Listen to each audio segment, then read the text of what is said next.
Well, the government fight against illegal mining is once again under scrutiny. The Ghana Water Company Limited is warning of a possible shutdown of the Winneba treatment plant, citing rising turbidity levels caused by mining pollution at its intake points. Now, officials say they now require twice the amount of chemicals to treat the heavily discolored water. Economist Professor Godfred Bobkem argues that government policy choices have not matched the urgency of the crisis. Now, we warned that illegal mining continues to endanger Ghana's water security and weakens the wider economy.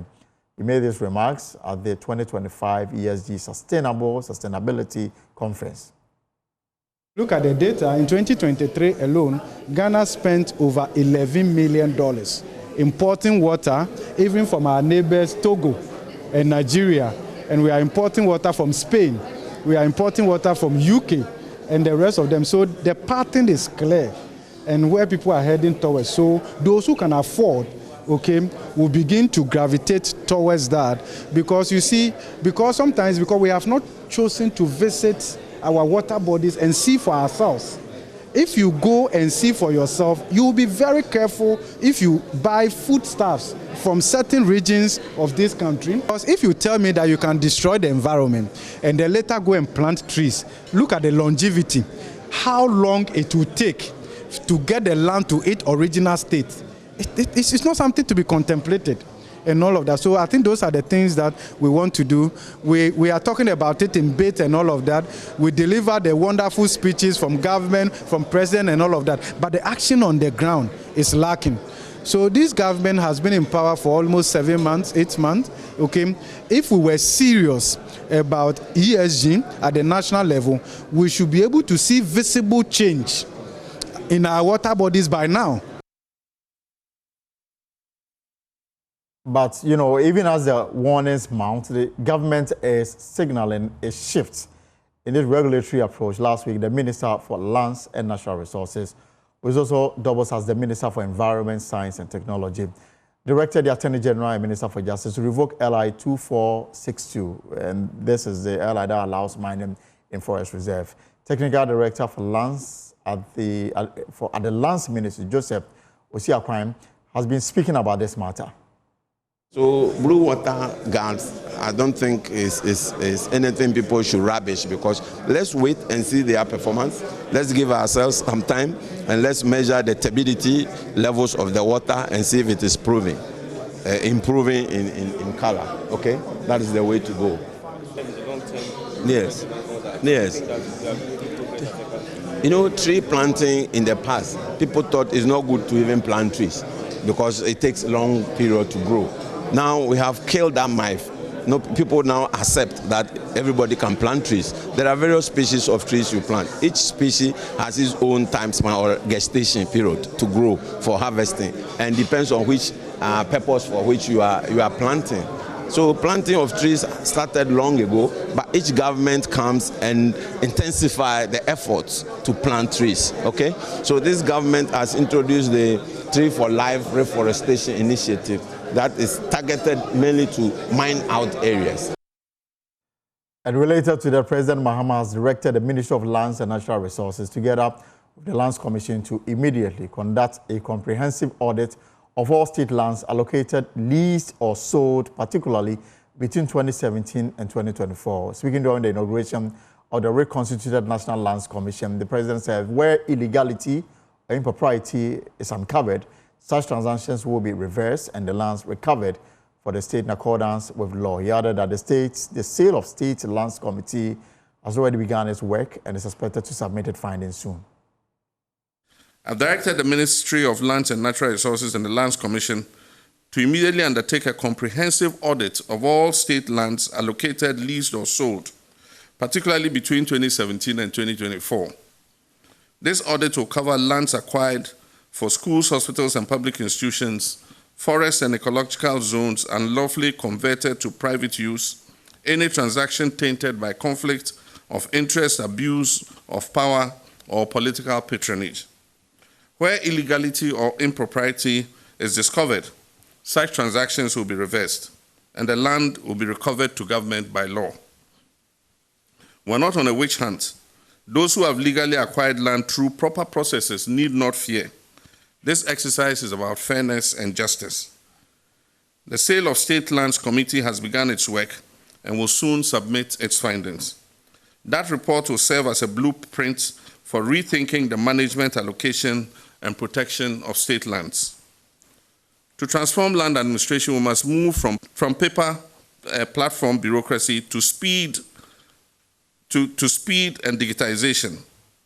The Lands Commission is being tasked to digitize all land records nationwide, building on the Enterprise Land Information System. To integrate services across registries, valuation, and survey departments. And three, very important, to introduce blockchain technology to prevent tampering with land data. And four, to decentralize operations by establishing functional land offices in all the 261 metropolitan and municipal and district assemblies.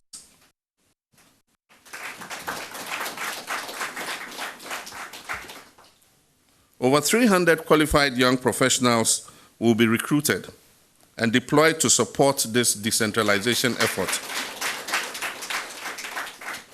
These district offices will become the front line of citizen-friendly land service delivery. Our goal is clear. No land document should take more than 30 working days to process, and no Ghanaian should have to pay bribes or know someone at the top to be able to register their land. Corruption within the Lands Commission will no longer be tolerated or treated indifferently. Well, the President also announced the lifting of the temporal ban on state lands transactions. He explained that going forward, all allocations, lease or sale of state lands must strictly adhere to transparent processes, digital verification system, and effective oversight mechanism. In pursuit of this reform agenda, my government placed a temporary ban on all state land transactions to enable a thorough review of existing processes.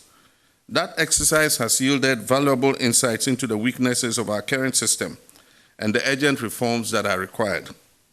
So today, with the inauguration of the new commission and the adoption of robust accountability measures, I'm pleased to announce that the ban on land transactions has been lifted.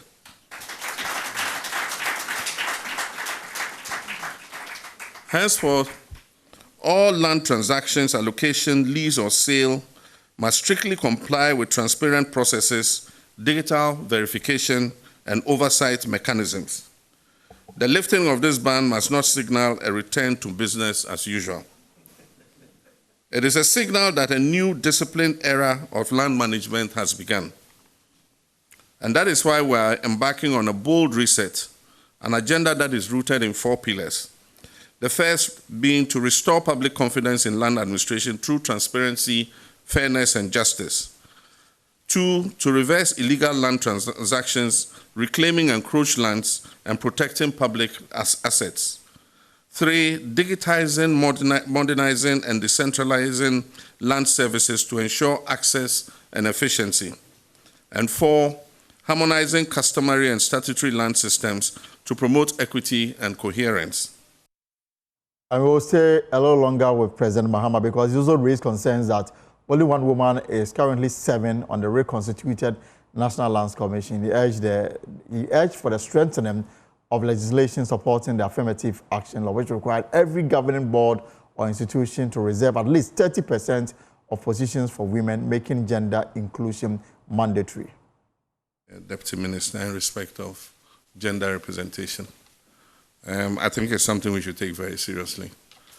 We have passed an affirmative action act that says that 30% of all public office must be occupied by women. And so we expect that governing boards would have 30% of their membership being women. Unfortunately, anytime we leave it to the agencies to nominate, they nominate all men. And so we have a situation where we have a huge and important commission like the Lands Commission having only one woman. And I'm sure she's there because she's the executive secretary of the Environmental Protection Agency. If she wasn't, a man would have been nominated to represent her. So I think we need to look at legislation to support the affirmative action law. That gives a formula and says that for every governing board or institution, it must be mandatory that 30% of the positions must be reserved for women. And so we should look at that legislation again and see how to tighten it so that we'll be compelled. We'll have to, if it says 30%, then we'll have to work it like Lotto, a formula, and say you bring a woman, you bring this, you bring a man, until we're able to get the composition the way it should be.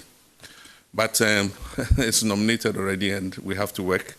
And I know that all of you are people of distinction and honor, and I know you do a good job.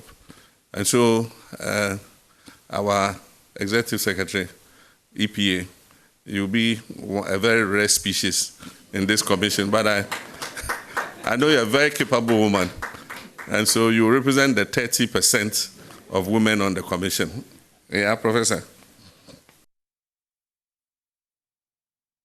Right, and even as we speak this very afternoon, President Mahama is touring the Ofankor area. That is the construction of the road between Ofankor and the Nsawam Junction, and is urging the contractor working on the Ofankor and Nsawam road to complete the project on schedule. And he stressed that he will hold him to the June 2026 deadline. The president made this remark during an inspection of ongoing works on the project. So the contractor assured President Mahama that he will hand over the project in June 2026, and President Mahama said he will hold him to his word. Now, also, news just came in before we got on air. The founder of the LPG party, Kofi Akpalu, has been arrested by Yoko currently at Yoko premises.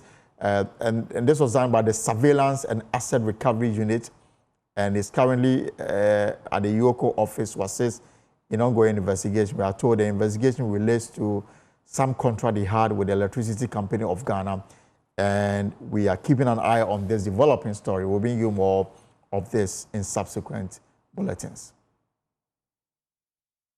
Well, there's more stories on myjoyonline.com, but that's our show for today. Tomorrow, we have an exclusive with the Ashanti Regional Minister, Dr. Frank Abakohene. A lot he talks about the new approach to fighting illegal mining, where he's now leading to ensure that district chief executives who are involved in illegal mining are recommended for dismissal. And plus, he also makes the point that he's in the Ashanti region to ensure that the region is turned from MPP to NDC. That's a huge task, but he will explain it all tomorrow on the show at 3 p.m. here on Joy News. Whatever you are up to in the hours ahead, I hope it's profitable. My name is Elton Broby. Have a good evening and take care.